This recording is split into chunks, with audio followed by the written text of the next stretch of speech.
Diego here from De Oro Music. I wanted to make a video to encourage students and all players really to begin writing and composing. Especially in flamenco, it's really essential to contribute to the art and not just copy. In a nutshell, the only rule is rhythm.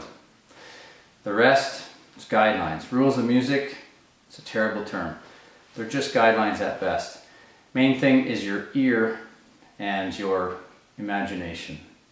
Trust your ear and just start writing. A simple way to begin is to take something that you already know and apply 4 simple ideas to it. So there'll be rhythmic variation, melodic variation, chromatic neighbor tones that move a little outside the scale, and we'll explain those a little bit more. And then also chord inversions.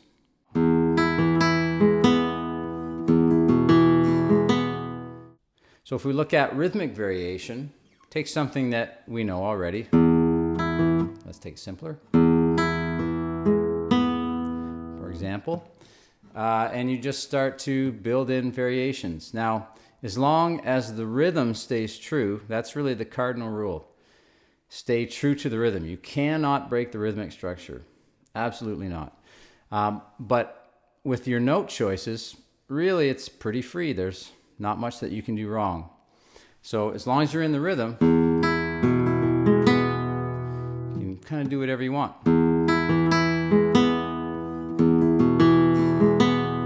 You see, we're just playing around.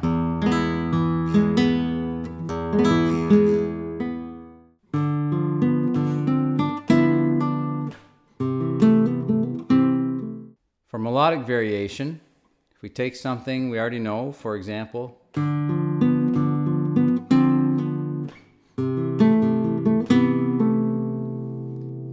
now I'm going to keep the same rhythm just for the sake of this demonstration and just change my melody notes.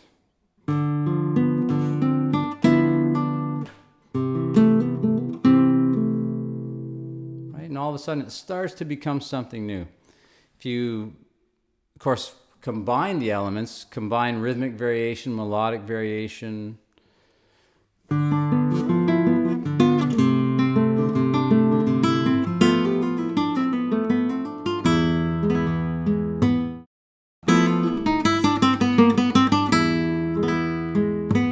next we'll talk about the chromatic neighbors, and I like to use the chromatic lower neighbors. They're the ones that are kind of easiest to incorporate, and they sound good, and you can make it work with not too much trouble.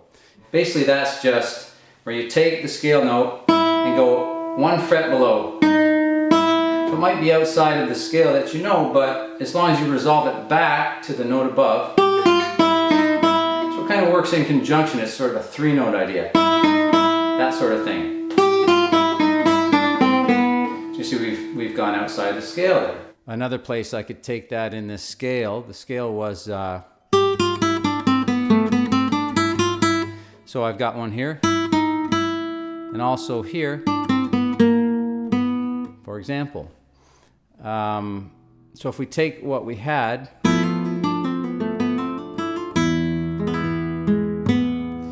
we could vary that with,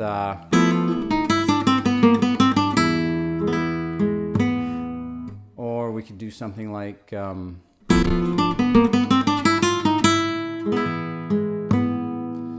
type of thing. If I do those slower, you can see the original idea.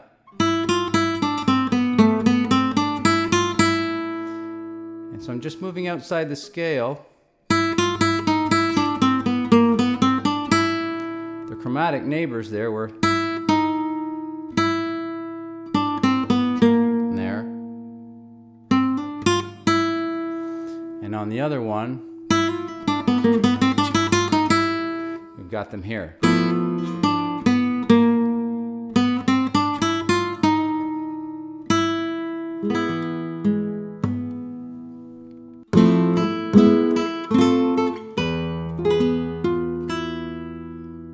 So, for example, if we play something like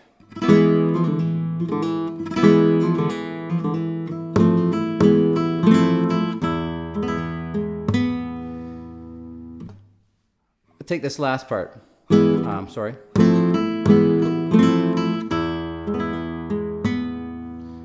I've got some inversions here. Also here. So what I could do instead of this,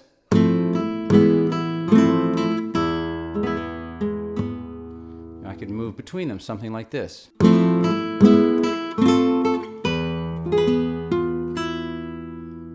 Again, moving between the inversions.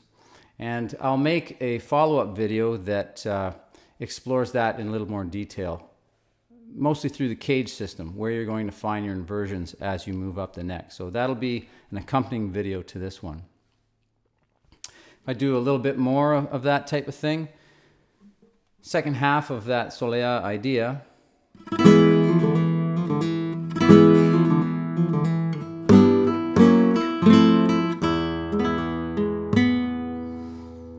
now I could do an inversion here for this, something like this. And then this part,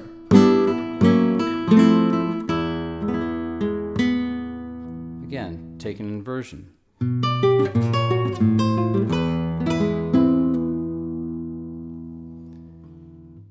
And then it really starts to open up the possibilities, and you just use your ear. Choose the things you like, discard the things you don't. Again, as long as rhythmically you stay in, that's really the main thing. Just start to explore. The main thing is just write. And the more you write, the more the ideas will come, the more you'll start to understand how things fit together, even if it's just with your ear. All right, so join us in our next video, and we'll explore a little bit more of this idea.